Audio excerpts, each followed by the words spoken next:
예, 전해드린 대로 김만배 씨가 대장동 범죄 수익 390억 원을 숨기는데 도운 혐의를 받는 공범들이 이 대거 재판에 넘겨졌습니다. 네, 관련 내용 백성문 변호사, 장현주 변호사와 함께 자세히 짚어보도록 하겠습니다. 안녕하세요. 네, 안녕하세요.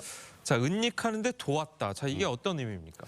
일단 김만배 씨에게 추가 구속영장이 발부가 됐던 게 그러니까 대장동 수익 390억 정도를 은닉한 혐의 아니었겠습니까? 그러니까 그거는 이제 대장동 관련해서 수사가 진행되는 과정에서 수익을 쉽게 말해서 숨겨놓기 위해 했던 그런 행동들이었는데 그걸 본인이 혼자 한 게 아니라 주변에 도왔던 사람들이 있다는 겁니다. 지금 말씀드린 뭐 이성문, 그다음에 또 이한성, 또 최우양, 그리고 김만배 씨 부인 이렇게 4명인데요. 일단 이들이 했던 그 대표적인 수법은 일단 수표로 고액 수표로 인출해서 그거를 소액권 수표로 다시 바꾸고 그리고 차명으로 오피스텔을 계약해서 그곳에 보관을 하는 것. 그다음에 제3자 기업 대표와 결탁을 해서 그쪽으로 수표를 보내서 또 은닉을 하는 것. 그리고 또 지금 김만배 씨 부인 같은 경우 아까 얘기 나왔던 것처럼 농지를 매입하고 뭐 자경사가 전혀 없음에도 불구하고 농지를 매입하는 방법 등으로 그렇게 해서 이 김만배 씨의 범죄 수익을 은닉을 도왔다라는 혐의로 지금 기소가 된 겁니다. 알겠습니다. 네, 근데 이들은 이제 회사 경영을 위해서 어쩔 수 없었다 이런 얘기를 하고 있는데 범죄 수익이 것을 알고도 돈을 숨겼다. 그럼 처벌이 더 강화되는 겁니까? 일단 범죄 수익 은닉죄도 고의 범죄이기 때문에 고의가 있어야 됩니다. 범죄 수익인 걸 알면서도 고의로 은닉하는 행위가 있어야 되는 것인데요. 자세히 풀어드리자면 그 수익 자체가 어떤 경위로 발생했는지, 그러니까 범죄 행위로 인해 발생했다는 것, 그리고 그 사실을 인식하고 있었는지가 쟁점이 됩니다. 그것을 알고도 은닉하는 행위를 도왔다라고 한다면 범죄 수익 은닉의 공범으로 처벌받을 수 있는 것인데요.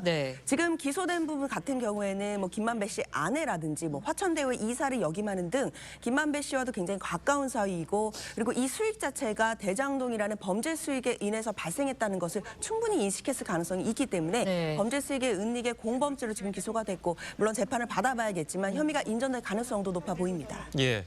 자, 그동안 이제 뭐 뉴스에서 봐서도 그렇고 다른 사건들도 그렇고 영화에 봐서도 그렇고 보통 이제 가족을 건드리게 되면 이 피의자가 심리적으로 이제 무너지는 경향이 많지 않습니까? 자, 그렇다면 지금 부인이 기소된 상황에서 김만배 씨가 뭔가 심리적으로 무너진다거나 아니면은 뭐 진술을 바꿀 가능성이 있습니까? 어떻습니까? 일단 지금 김만배 씨가 심리적으로 굉장히 부담을 많이 느낄 수밖에 없었을 거예요. 일단 한 차례 풀려났다가 지금 이 범죄 수익 은닉에 관련된 혐의로 추가 구속되지 않았습니까?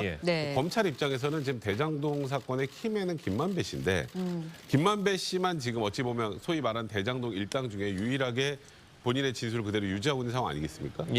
그럼 김만배 씨의 진술에 변화가 생겨야 검찰도 지금 수사하는 과정에서 이재명 대표까지 올라가는 그 수사 전반이 어느 정도 용이해질 수가 있는데 김만배 씨가 입을 열지 않는 그런 상황이 되다 보니까 검찰도 좀 더 압박하기 위한 카드로 영장을 다시 청구했던 것 같고 지금 관련자들도 같이 다 입건을 해서 기소한 게 아닌가 싶은데 김만배 씨가 뭐 제가 이 정도 됐으면 앞으로 입을 열 거다 안 열 거다라고 단언하기 참 어렵겠습니다만 김만배 씨 입장에서도 사실 제가 보기에 가장 큰 이유는 본인의 재산을 지키는 게 가장 큰 그거란 말이에요. 그러니까 지금 이 대장동 사건이 예를 들어서 무죄가 나온다고 가정을 해보죠. 무죄가 나오면 이게 범죄 수익금이 아니잖아요. 그렇죠. 그럼 범죄 수익금이 아니면 그동안 지금 뭐 몰수되거나 한 그런 모든 재산들을 전부 다 찾을 수가 있는데 이제 제가 생각하기에 김만배 씨가 입을 열려면 그 가능성이 없어졌다고 스스로 느낄 정도가 돼야 되지 않을까.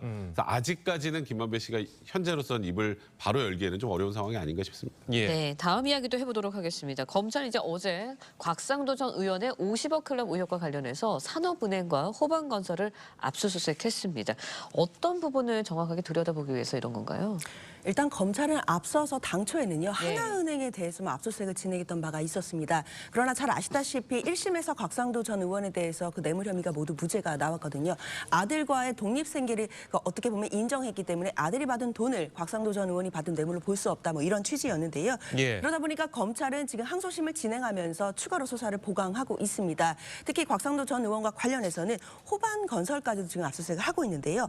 호반건설이 하나은행을 또 어떻게 압박을 했고 그 과정에서 곽상도 전 의원의 역할이 무엇인지 이런 부분을 보강해서 지금 추가 수사 중입니다. 이런 강제 수사로 나오는 증거들을 토대로 해서 검찰이 앞으로 이제 곽상도 전 의원과 그리고 아들 그리고 그 독립생계로 인해서 뇌물죄가 인정되진 않았지만 항소심에 가서는 인정될 수 있도록 그 추가적인 정황들을 확보한다 이런 걸로 보시면 되겠습니다. 결국은 곽상도 의원이 유죄가 선고될 가능성도 있겠네요. 어떻게 보십니까? 그렇죠. 그러니까 일단은 1심에서 무죄가 나왔던 주요한 예. 이유가 뭐 대가 관계에 대한 입증이 좀 부족했던 것하고 예. 그다음에 아들의 독립생계 그러니까 일단 곽상도 의원이 직접 돈을 받은 부분이 없다라는 부분이 이제 주요한 무죄의 이유였는데 지금 말씀드렸던 것처럼 뭐 산업은행이나 지금 호방건설 관계자들 이메일 압수수색도 이게 여러 단계 압수수색을 거쳐서 이제 이런 증거들이 나왔으니까 이들의 이메일 주고받은 내역을 확인해야겠다는 취지로 지금 압수수색을 한 거란 말이죠.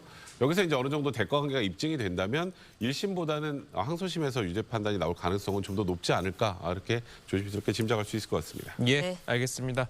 자, 오늘 두 분 변호사님 말씀 여기까지 듣겠습니다. 잘 들었습니다. 고맙습니다.